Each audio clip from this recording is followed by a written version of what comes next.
The S&P 500 and Nasdaq kicked off December with fresh record closing highs on Monday, boosted by technology-related shares.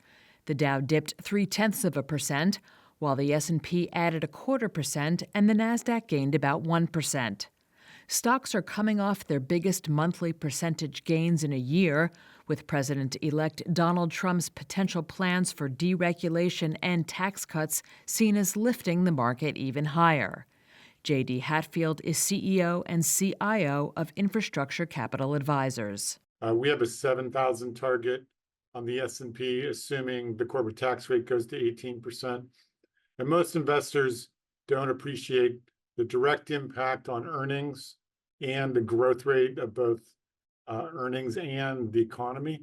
So that's the real upside, and that's why we think the market will continue to grind higher, particularly next year as we get more visibility on how big that corporate tax reduction is going to be. Stocks on the move Monday included Super Microcomputer, which surged more than 28%.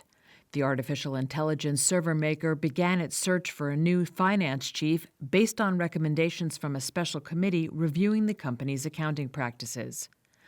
Shares of Intel seesawed until ultimately closing lower after CEO Pat Gelsinger was forced out amid the company's costly turnaround plans. Tesla shares rose about 3.5%, with Stifel raising its price target on the stock.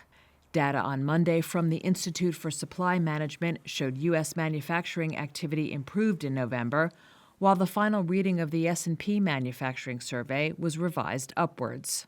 Investors now turn their focus to Friday's non-farm payrolls report for the latest clues on the Federal Reserve's next policy moves.